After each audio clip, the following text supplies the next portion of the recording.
What happens when we feel connected to our source of energy, our source of life? One of the prominent vehicles that I use for externalizing my internal labyrinth is exercise, working with my body, working with the patterns of movement, stability, mobility, strength, and interweaving that with what it means to feed myself well, fuel myself well, how much that means that I eat, how much it means that I refrain. What I notice here is that I am seeking an intimacy with the limitations of my body. I'm seeking an intimacy with the vitality that I can feel in movement. I notice this especially when I'm doing body weight movement, hanging on a bar, like pull-ups or chin-ups or push-ups or primal crawling. I feel this sensation of connecting at once within my own human form and without my human form.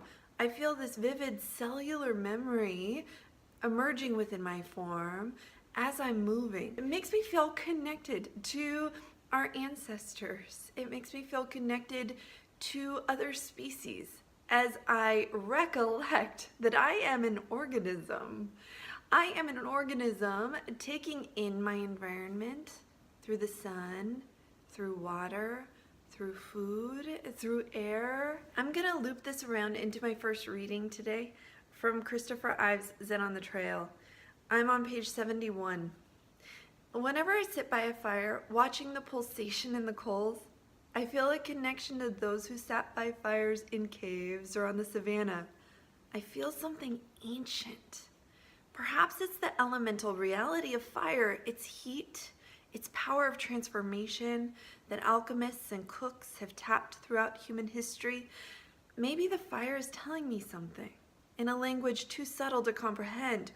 Or maybe the fire gets me in touch with some primal part of myself. Page 90. By directing our attention to how we hike, as opposed to where we are headed, and taking as our goal sitting quietly in a beautiful spot, rather than summiting a gnarly peak, we can begin to shift from ego-driven doing mode to spirit-filled being mode, from proving something in nature to exploring how we are nature. In this way, we can complement views out across the landscape with views of what's going on inside. Page 97. We may even realize that we are part of the interconnected web of life, that I am nature, doing its thing through me, as me.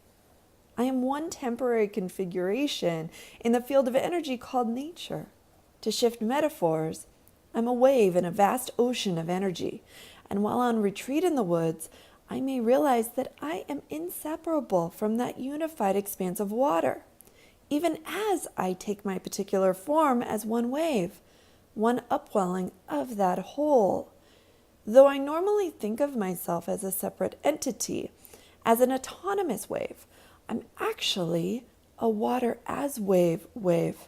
I am me, but not me in the way I think of myself in normal egocentricity. We discern non-duality, not two and not one, not two. I am not apart from the unified field of energy, not one. I am not fused with it in a way that erases my particularity.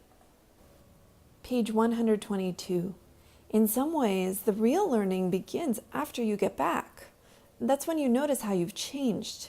You may find that your friends are still on the same old wavelength and you're now on a different one. Or you may find yourself seeing your country from a new angle. Culture shock is educational, but reverse culture shock is often much more intense and illuminating. Page 130.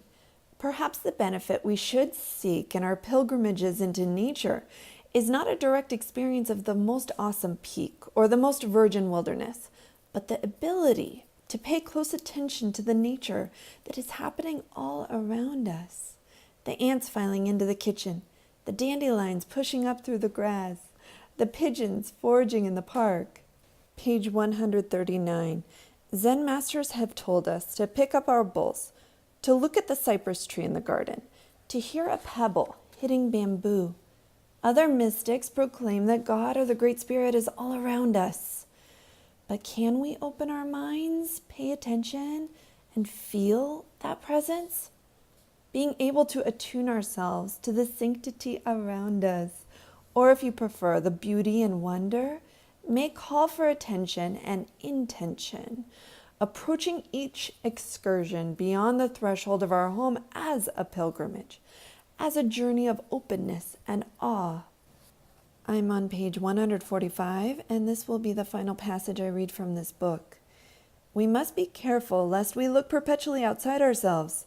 For many of us, the true home we are seeking is not the hearth or the building in which we reside, or even a heaven on high, but the heart, or, as the Japanese would have it, our heart-mind, kokoro.